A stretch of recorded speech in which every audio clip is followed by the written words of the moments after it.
Students and welcome to our channel catalyst enhance your rate of learning. तो आज हम पढ़ेंगे valence shell electron pair repulsion theory मतलब VSEPR theory के बारे में। लेकिन उससे पहले हाइब्रिडाइजेशन में ऐसी क्या कमियां रह गई थी जिसके कारण VSEPR थ्योरी का इजाद हुआ, यह हमको देखना पड़ेगा। ठीक है, तो सबसे पहला लिमिटेशन क्या था हाइब्रिडाइजेशन का कि this theory didn't explain about the energy absorbed और release during the intermixing of atomic orbital. Atomic orbital intermixing करके हाइब्रिड ऑर्बिटल तो बनाते हैं जो कि स्टेबल होते हैं, लेकिन उस दौरान कितनी एनर्जी लगी, कितनी एनर्जी रिलीज हुई, इसके बारे में हाइब्रिडाइजेशन ने हमें नहीं बताया। ठीक है, second, it wasn't able to explain magnetic properties of molecules. मतलब मॉलिक्यूल्स, कौन सा मॉलिक्यूल जो है वो पैरामैग्नेटिक होगा, कौन सा मैग्नेटिक फील्ड के पास जाएगा, कौन सा मैग्नेटिक फील्ड से दूर जाएगा, मतलब मैग्नेटिक प्रॉपर्टी के बारे में इन्होंने एक्सप्लेन नहीं किया। ठीक है, तीसरा, it didn't explain the stability of molecules. Molecules का सबसे स्टेबल स्टेट जो है वो कौन सा होगा, स्टेबिलिटी के बारे में ये भी उन्होंने नहीं बताया। और इसके अलावा सबसे बड़ा लिमिटेशन ये था कि मॉलिक्यूल्स का सबसे स्टेबल स्ट्रक्चर के बारे में हाइब्रिडाइजेशन ने नहीं बताया। ठीक है, सबसे स्टेबल स्ट्रक्चर मतलब जैसे कि अमोनिया का NH3 कहते हैं, Z की वैल्यू कैसे निकालते थे, Z मतलब कोऑर्डिनेशन नंबर जिसके थ्रू हम हाइब्रिडाइजेशन पता कर पाते थे। तो Z का मतलब हाफ, नाइट्रोजन के पास वैलेंस इलेक्ट्रॉन है 5, नंबर ऑफ मोनोवैलेंट एटम लगे हैं 3, तो क्या हो जाएगा हाफ इंटू 8, कितना आ गया 4 आ गया। जब Z की वैल्यू 4 होगी तो हाइब्रिडाइजेशन क्या होता, हाइब्रिडाइजेशन होता है sp3। sp3 मतलब ज्योमेट्री क्या होनी चाहिए, टेट्राहेड्रल, जो कि सही भी है, ज्योमेट्री जो है उसकी टेट्राहेड्रल ही होगी। लेकिन अगर मैं इसकी शेप की बात करूं तो अब वो शेप जो है वो टेट्राहेड्रल नहीं था। ठीक है, अब टेट्राहेड्रल को अगर मैं देखूं तो कायदे से तो फिर वो ऐसा बनना चाहिए NH3, है ना, लेकिन इसका एक्चुअल स्ट्रक्चर जो है ये ना होके कैसा हो गया, कुछ ऐसा हो गया, पिरामिडल शेप का। ठीक है, जैसे कि टेट्राहेड्रल में बॉन्ड एंगल कितना होता है 109.5 डिग्री, लेकिन एक्चुअल स्ट्रक्चर जब हम अमोनिया को देखें तो फिर इसका जो बॉन्ड एंगल घटकर कम हो गया था, 107.5 डिग्री था। ठीक है, तो ऐसा क्यों हुआ। इसके अलावा जैसे कि एक और एग्जांपल लेते हैं SF4 सल्फर टेट्राफ्लोराइड, तो इसका Z का वैल्यू कैसे निकालते हैं भाई, हाफ इंटू सल्फर का कितना हो जाएगा तुम्हारा 6 प्लस 4 मोलर एटम जुड़े हैं 4, 6 और 4 मिला कितना हो जाएगा 10। अगर ये नहीं आता तो मेरा पिछला वीडियो जो हाइब्रिडाइजेशन पे है वो जाकर देखो। ठीक है, Z का वैल्यू 5, मतलब हाइब्रिडाइजेशन क्या होगा, हाइब्रिडाइजेशन होगा sp3d। तो sp3d के अनुसार इसका ज्योमेट्री क्या होना चाहिए, इसका ज्योमेट्री होना चाहिए ट्राइगोनल बाइपिरामिडल। लेकिन एक्चुअली में इसका जो शेप था, ज्योमेट्री तो सही थी ट्राइगोनल बाइपिरामिडल, लेकिन जो शेप था वो कुछ ऐसा हो गया। ऐसा 4 का जो स्ट्रक्चर है वो कुछ ऐसा दिखाई दिया। ठीक है, इसको हम लोग बोलते हैं सीसॉ शेप, सीसॉ शेप। ठीक है, तो ऐसा क्यों हुआ, इन स्ट्रक्चर्स के बारे में हाइब्रिडाइजेशन नहीं बता पाया। देखो, हाइब्रिडाइजेशन जो है वो जिस मॉलिक्यूल में लोन पेयर नहीं है उसके लिए जो ज्योमेट्री वही शेप। जैसे कि फॉर एग्जांपल CH4 में एक भी लोन पेयर नहीं है तो उसका ज्योमेट्री भी क्या होगा टेट्राहेड्रल, और शेप भी क्या रहा टेट्राहेड्रल। लेकिन जहां पे भी लोन पेयर इन्वॉल्व होगा वहां पे अब शेप के लिए हमको हाइब्रिडाइजेशन जो है वो नहीं बता पाया। लोन पेयर के कारण जो इसके शेप में चेंज आया उसके बारे में हाइब्रिडाइजेशन ने एक्सप्लेन नहीं किया, जिसके कारण कौन आया, VSEPR मतलब valence shell electron pair repulsion theory. अब जितने भी अलग अलग प्रकार के हाइब्रिडाइजेशंस हैं उनमें Z की वैल्यू जो है वो अलग अलग आएगी, उनकी हाइब्रिडाइजेशन अलग अलग आएगी, उनकी ज्योमेट्री अलग अलग आएगी, लेकिन उसका शेप जो होगा वो डिपेंड करेगा नंबर ऑफ लोन पेयर और नंबर ऑफ बॉन्ड पेयर के कारण। ठीक है, अब जिसमें लोन पेयर आएगा उसके लिए हमको क्या करना पड़ेगा, VSEPR थ्योरी लगाना पड़ेगा, लेकिन जिसमें लोन पेयर नहीं है उसमें आंख बंद करके जो हाइब्रिडाइजेशन ज्योमेट्री डिसाइड किया है वही उसका शेप होगा। ठीक है, तो देखते हैं VSEPR ने क्या बताया।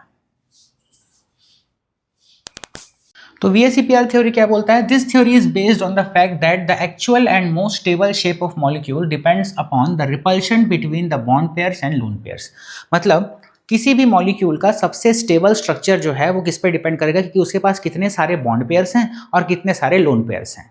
ये थ्योरी ये बोलता है कि लोन पेयर में सबसे ज़्यादा रिपल्शन होगा। मतलब लोन पेयर जिसमें जिस मॉलिक्यूल में 2 लोन पेयर हुए वो दोनों ही लोन पेयर एक दूसरे को सबसे ज़्यादा फोर्स से धक्का देंगे, जिसके कारण वो लोग सबसे ज़्यादा सेपरेटेड रहेंगे। ठीक है, फिर लोन पेयर बॉन्ड पेयर में रिपल्शन थोड़ा कम हो जाएगा as compared to lone pair, और सबसे कम रिपल्शन किस में होगा? बॉन्ड पेयर के बीच में। और हर एक मॉलिक्यूल स्टेबल होने के लिए क्या चाहता है कि उनके बीच में बॉन्ड पेयर और लोन पेयर के बीच में रिपल्शन मिनिमम हो, जिसके कारण ये लोन पेयर और बॉन्ड पेयर अपने आप को कुछ इस प्रकार से अरेंज कर लेते हैं कि उनमें रिपल्शन जो है वो सबसे कम हो जाए, जिसके कारण ज्योमेट्री जो है, शेप जो है वो ज्योमेट्री से थोड़ा सा डिफर कर जाता है। ठीक है, तो फिर इसके लिए हमको सबसे पहले तो लुईस डॉट स्ट्रक्चर आना चाहिए। ठीक है, लुईस डॉट स्ट्रक्चर का मैं एक शॉर्ट एक्सप्लेनेशन दे रहा हूँ। लुईस डॉट स्ट्रक्चर में हम लोग एक रफ स्ट्रक्चर बनाएंगे। उस रफ स्ट्रक्चर से हमको पता चल जाएगा कितने लोन पेयर्स हैं और कितने बॉन्ड पेयर्स हैं। जैसे कि NH3 तो मैंने बना दिया, ये NH3। ठीक है, तो ये कैसे बना है ना, या फिर SF4 अगर मैं बनाया तो फिर ये SF4 जो है कैसे बन गया, इसका स्ट्रक्चर कैसे बनेगा? भैया हाइब्रिडाइजेशन में तो हम लोग को पता था कि अगर लोन पेयर नहीं है तो जो ज्योमेट्री होगी वही शेप होगा, और उसके अनुसार हमको अलग अलग हाइब्रिडाइजेशन के लिए अलग अलग ज्योमेट्री जो है पता थी, जिसका स्ट्रक्चर हम लोग इजिली बना सकते थे। लेकिन जहाँ लोन पेयर इन्वॉल्व हुआ वहाँ पर हम स्ट्रक्चर कैसे बनाएंगे, इसके लिए हमको लुईस डॉट स्ट्रक्चर पढ़ना इंपॉर्टेंट है। ठीक है, तो एक शॉर्ट एक्सप्लेनेशन दे रहा हूँ इसी वीडियो में लुईस डॉट स्ट्रक्चर का। इसमें हमको कुछ कैलकुलेशन करने पड़ेंगे। जो भी मॉलिक्यूल हमको दिया रहेगा उसमें सबसे पहले हमको क्यू की वैल्यू निकालनी है। क्यू का मतलब क्या? Total number of electrons participating in bond formation. Bond formation करने के लिए टोटल कितने इलेक्ट्रॉन्स पार्टिसिपेट कर रहे हैं वो हमें निकालना पड़ेगा। अब क्यू की वैल्यू क्या होगी? Total number of valence electron, मतलब मॉलिक्यूल में जितने भी अलग अलग एटम हैं उन सब के वैलेंस इलेक्ट्रॉन को प्लस करो। ठीक है, मतलब उसके आउटर मोस्ट शेल के इलेक्ट्रॉन को प्लस करो, क्योंकि ऑफकोर्स बॉन्ड फॉर्मेशन में अंदर के इलेक्ट्रॉन्स नहीं बल्कि वैलेंस इलेक्ट्रॉन ही पार्टिसिपेट करते हैं। इसलिए सबसे पहले तो जो भी तुमको मॉलिक्यूल मिला है उसके सारे एटम के नंबर ऑफ वैलेंस इलेक्ट्रॉन निकाल लो। इसके बाद अगर उसमें कोई नेगेटिव चार्ज है तो उसको हमको प्लस करना पड़ेगा, क्योंकि नेगेटिव चार्ज का मतलब क्या? इलेक्ट्रॉन का गेन, इलेक्ट्रॉन का एडिशन। इलेक्ट्रॉन का एडिशन हुआ मतलब और इलेक्ट्रॉन ऐड हुए तो उसको क्या करना पड़ेगा? ऐड करना पड़ेगा। और अगर कोई पॉजिटिव चार्ज है वो क्या इंडिकेट करता है? कि कुछ इलेक्ट्रॉन जो है वो निकल गया है, बाहर निकल गया है, मतलब उन इलेक्ट्रॉन को आपको क्या करना पड़ेगा? सबट्रैक्ट करना पड़ेगा। ठीक है, इसके बाद हम क्या करेंगे? सेकंड स्टेप में उसका एक रफ स्ट्रक्चर बनाएंगे। ठीक है, रफ स्ट्रक्चर बनाने से हमको आइडिया हो जाएगा कि उसमें कितने बॉन्ड्स हैं, एटलीस्ट कितने बॉन्ड पेयर्स हैं, मतलब कितने इलेक्ट्रॉन्स बॉन्ड फॉर्मेशन में पार्टिसिपेट किए हैं। ठीक है, टेंशन मत लो, जब मैं एग्जांपल दूंगा तो और अच्छे से क्लियर हो जाएगा, अभी बस सुनते जाओ। जैसे ही हम लोग उसका रफ स्ट्रक्चर बना लेंगे, हम लोग नंबर ऑफ बॉन्ड पेयर्स निकालेंगे, जो कि क्या हो जाएगा? 2 इंटू नंबर ऑफ बॉन्ड्स, जो कि हमको स्ट्रक्चर देखकर पता चल जाएगा। और जैसे ही नंबर ऑफ बॉन्ड पेयर निकाल लिए, टोटल इलेक्ट्रॉन में से उन बॉन्ड पेयर इलेक्ट्रॉन को माइनस कर दो, तो क्या पता चल जाएगा? Number of lone pairs. तो लोन पेयर जैसे ही पता लग जाए, उन लोन पेयर का यूज करके हमको हर एक एटम को, मॉलिक्यूल के हर एक एटम को डिस्ट्रीब्यूट करना है ताकि उनका ऑक्टेट कंप्लीट हो जाए। नहीं समझ आया? एग्जाम्पल देखते हैं। एग्जाम्पल जैसे कि NH3 का सबसे पहले हम क्यू की वैल्यू निकालते हैं, मतलब कितने इलेक्ट्रॉन पार्टिसिपेट कर रहे हैं। ठीक है, नाइट्रोजन का 7 होता है, 2,5, मतलब इसके 5 वैलेंस इलेक्ट्रॉन है। हाइड्रोजन का तो 1 होता है, कितने हाइड्रोजन है? 3 हाइड्रोजन है, इसलिए इंटू 3 कर दिए। कोई पॉजिटिव नेगेटिव चार्ज है क्या? नहीं है, इग्नोर करो। क्यू का वैल्यू क्या आ जाएगा? 5 + 3 विल बी 8, मतलब 8 इलेक्ट्रॉन पार्टिसिपेट कर रहे हैं। ठीक है, अब हम लोग को निकालना है इसका बॉन्ड पेयर कैसे निकालना है। बॉन्ड पेयर निकालने के लिए हमको एक इसका रफ स्ट्रक्चर बनाना पड़ेगा। नाइट्रोजन सेंट्रल एटम में सबसे कम है, 3 हाइड्रोजन जुड़े हैं, मतलब 3 अलग अलग बॉन्ड से जुड़े होंगे आपके पास, तो उसका एक रफ स्ट्रक्चर हो गया। तो यहाँ पे देख सकते हो कितना बॉन्ड है, 1 2 3। तो हम क्या निकालेंगे? Number of bond pair electron, मतलब कितने इलेक्ट्रॉन्स बॉन्ड फॉर्मेशन में पार्टिसिपेट कर रहे हैं।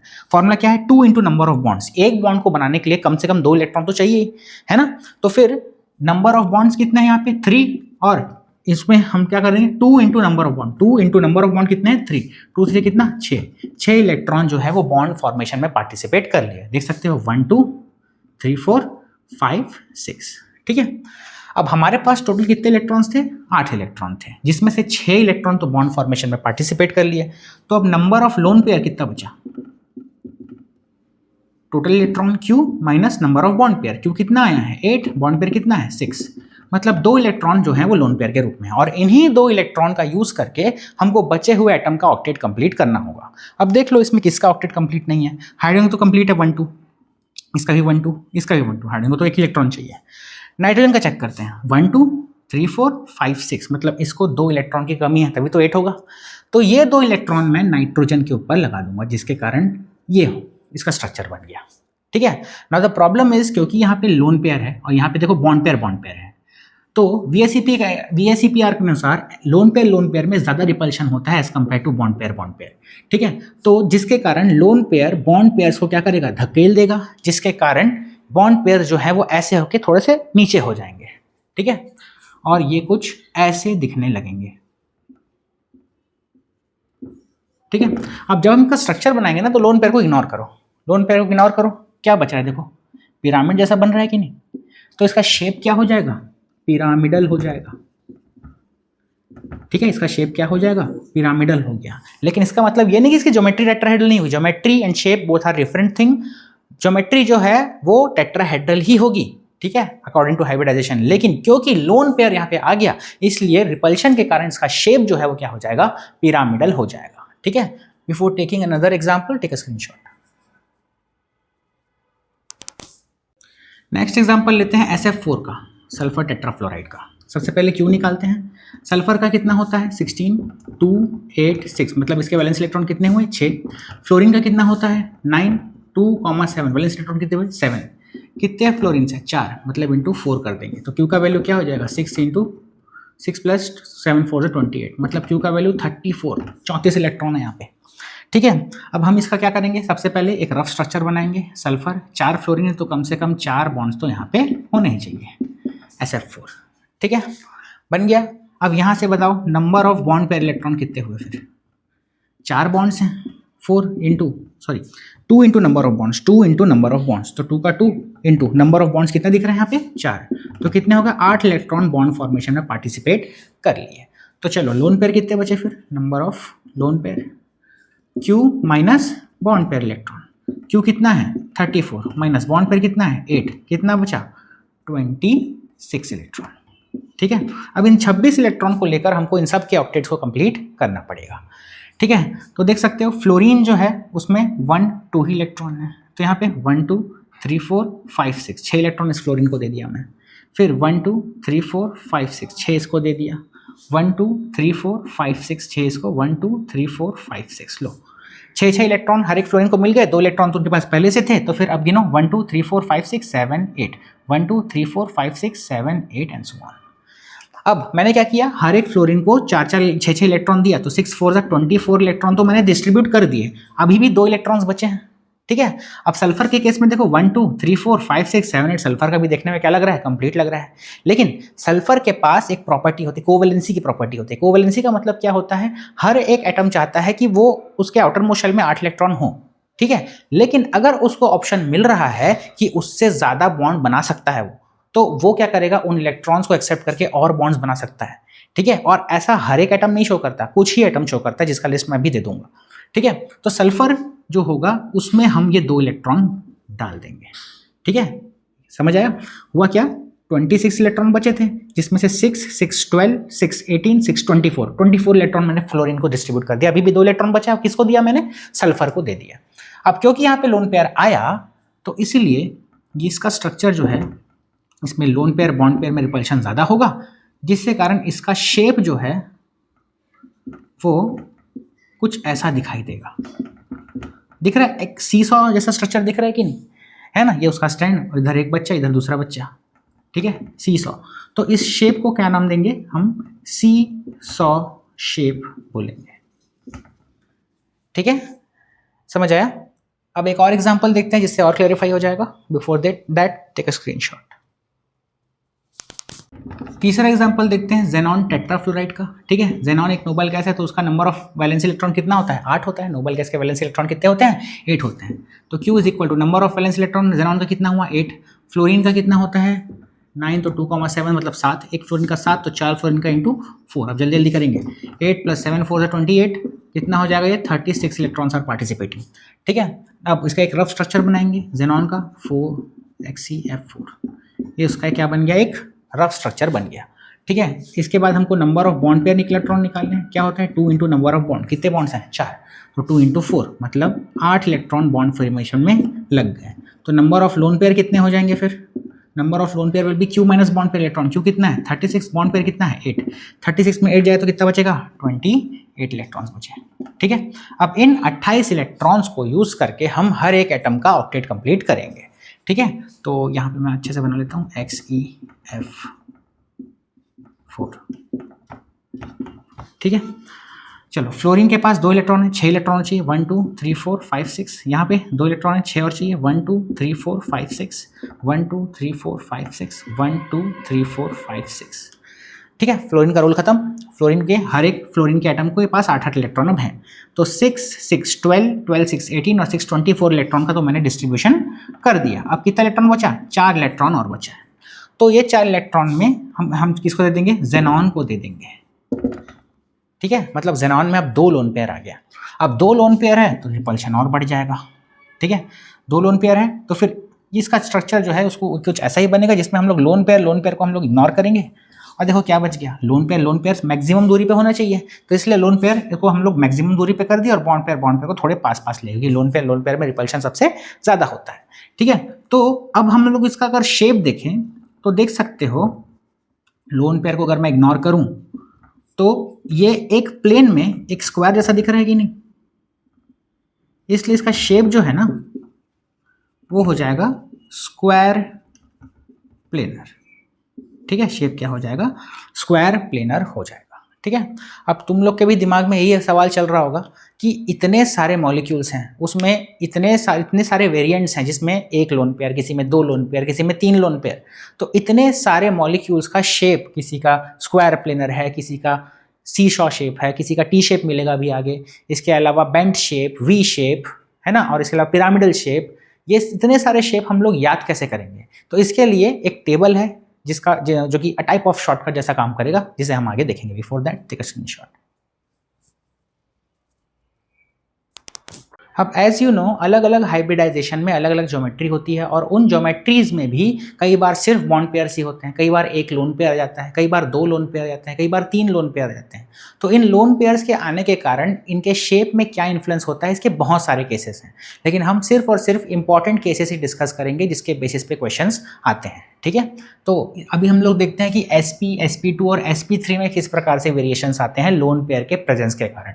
सबसे पहले sp हाइब्रिडाइजेशन में उतना फर्क नहीं पड़ेगा, क्योंकि sp हाइब्रिडाइजेशन अगर रहा, z का वैल्यू 2, z का वैल्यू अगर निकाला नहीं आता तो again I am saying watch hybridization video first, ठीक है। तो z का वैल्यू अगर 2 है तो हाइब्रिडाइजेशन क्या होगा? sp।